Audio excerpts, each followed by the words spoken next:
नमस्कार मित्रांनो, आज या व्हिडिओमध्ये आपण योजना दूत या महाराष्ट्र सरकारच्या एका महत्त्वपूर्ण योजनेविषयी बोलणार आहोत.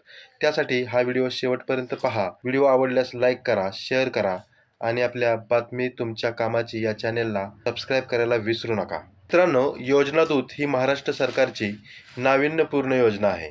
महाराष्ट्र राज्य सरकारकडून शासनाच्या विविध कल्याणकारी योजना जनतेपर्यंत पोहोचवण्यासाठी राज्यातील 50,000 तरुणांची निवड केली जाणार आहे. योजना दूत म्हणून निवड झालेल्या तरुणांना विद्यावेतन म्हणून महिन्याला 10,000 रुपये दिले जाणार आहेत. पण याचा कालावधी 6 महिनेच असल्याने अनेक तरुणांना प्रश्न पडलाय की हे काम फक्त 6 महिनेच असणार, मग पुढे काय? चला हे काम करायचं. पण योजना दूत म्हणून काम केल्याने तरुणांना भविष्यात अनेक फायदे मिळू शकतात. त्याबद्दल आपण या व्हिडिओमध्ये सविस्तर माहिती घेणार आहोत. दूत म्हणून काम केल्याने मिळणारे फायदे. मुख्यमंत्री माझी लाडकी बहीण योजना सुरू झाल्यापासून महाराष्ट्रात सर्वत्र सरकारी योजनांची जोरदार चर्चा सुरू झाली आहे. पण लाडकी बहीण योजनेव्यतिरिक्त शासनाच्या अनेक कल्याणकारी योजना आहेत. त्यातील अशा काही योजना आहेत ज्या सुरू तर करण्यात आल्या, पण प्रचाराच्या अभावामुळे त्या सामान्य जनतेपर्यंत कधी पोहोचू शकल्या नाहीत. म्हणून शासनाच्या विविध कल्याणकारी योजना जनतेपर्यंत पोहोचवण्याची संधी आता तरुणांना दिली जात आहे. योजना दूत इंटर्नशिपचा कमाल कालावधी फक्त 6 महिने आहे. ही गोष्ट खरी आहे. योजना दूत म्हणून निवड झालेल्या तरुणांना या कालावधीत विद्यावेतन म्हणून महिन्याला 10,000 रुपये मिळतील.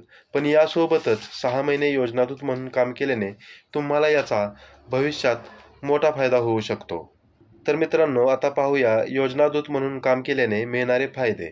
मित्रांनो, योजना दूत म्हणून काम केल्याने विद्यावेतनातून आर्थिक सहाय्य तर मिळेलच, सोबत तुम्हाला सरकारी यंत्रणेसोबत कामकाजाचा प्रत्यक्ष अनुभव मिळेल.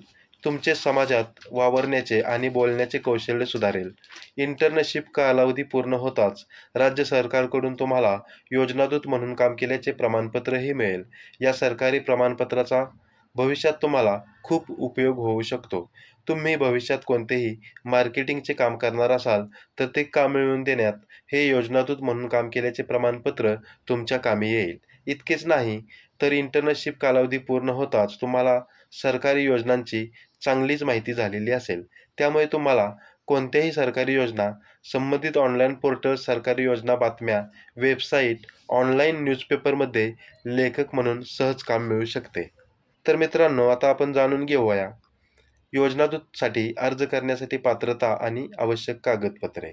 मित्रांनो, अर्जदाराचे वय 18 ते 35 दरम्यान असावे.